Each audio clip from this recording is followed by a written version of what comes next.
Well, it is December 31st, the final day of 2020, and with the coming of the new year has brought with it much reflection on the year past and on the year to come, and has made me to ponder how I, as a pastor, can be more fruitful and more intentional in the things that I do, in the way that I spend my time, and in my fulfilling of my calling here at Cornerstone. And one of the things that I've reflected on this past week is my weekly pastor's email. And I've realized that I haven't really been particularly purposeful in the use of this mode of communication.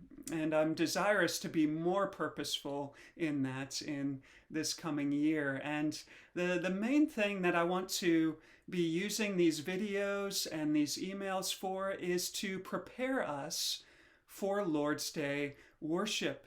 Our forefathers placed a great emphasis on preparing for public worship, and I think it's something that we do not think about enough in our modern day. When I was younger, I had my own lawn mowing business, and my lawnmower, it was a gas mower, and it had a primer pump on it. And in order to start the mower, if you didn't do this, the lawnmower would not start. In order to start it, you had to prime it. You had to pump this primer, little red button, you'd push it in, wait for it to come out, push it in again, wait for it to come out. And you had to do that in order to get the engine running. And that in a sense is a picture of how I'm viewing these emails as a means to prime us, to prepare us for public worship. This coming Lord's Day, we're going to be continuing our sermon series on humility in the morning, and we're going to be looking specifically at the subject of indwelling sin, looking at a notoriously difficult passage in Romans chapter 7, verses 14 through 25. It is a difficult passage, but a passage that has wonderful things to teach us. A passage wherein Paul speaks of the sin that dwells within his members, within his very being.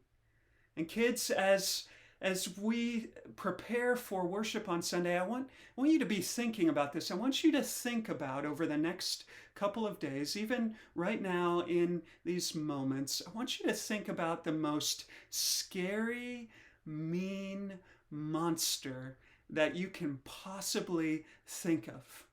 Okay, so get this picture in your head of a horrifying monster. And then think about the fact that this monster doesn't just live out there down the road from you, but he actually lives in your house. So that when you wake up in the morning and go downstairs to eat breakfast, guess who's sitting at your table eating breakfast? This horrifying creature. And think even worse of that this monster shares a bedroom with you. You have to go to sleep every night with him sleeping right next to you. Okay, that is a scary thing to think about. But what Paul is setting before us here in Romans 7 is something far more scary, because he's saying that this horrifying monster, the greatest foe, the greatest monster that we could possibly fathom, doesn't just live near us. He doesn't just live with us. He doesn't just dwell in the same house or the same bedroom as us, but he dwells within us. Indwelling sin. Our greatest foe, the greatest monster, the scariest thing that we could possibly think of is within us. And one of the things that we see in Romans 7 is when we recognize that, when we recognize our sin, it produces humility in us. The title of my message for the morning is The Blessing of Indwelling Sin. And I hope that title strikes you as strange. It's not normally the way that we think about sin. We don't normally attribute blessing to sin.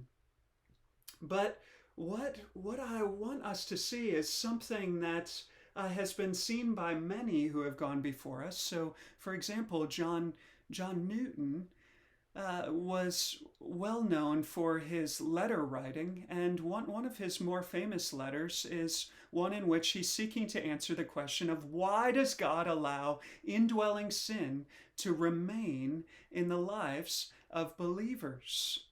And Tony Reinke, in his helpful book on Newton, he breaks down Newton's answer into 6 reasons. And I just want to read those for you briefly. Some of these we're going to see in our text on Sunday. So I'm not going to take the time to explain them. But I want you to be thinking about these things. How does God use remaining sin in the hearts of Christians to bless them? Newton had, according to Reinke, 6 main ways that God does this. First, he said, indwelling sin remains to make us wonder how such a weak sinner's faith has been sustained. Second, indwelling sin magnifies the extent of our redemption. Third, indwelling sin humbles us in our awareness of its presence. Fourth, it magnifies Christ's sovereignty. Fifth, it humbles all our attempts at charity, all our attempts at loving other people. And finally, indwelling sin sets our hopes off of this world to the world to come.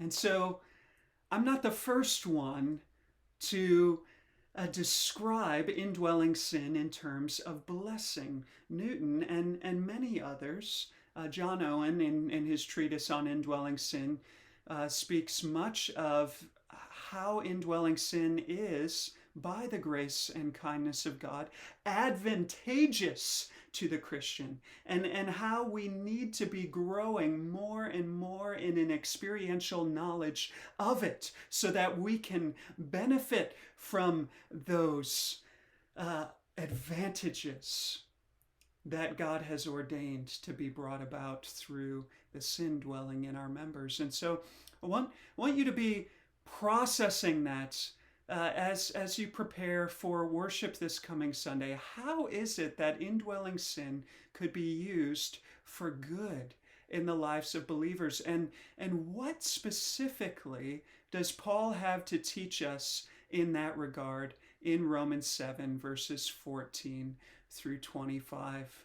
Let's be praying that God would open our eyes more and more to our sinfulness, that he would give us an all-controlling sense of our sinfulness so that we might have the downward disposition of a Godward self-perception.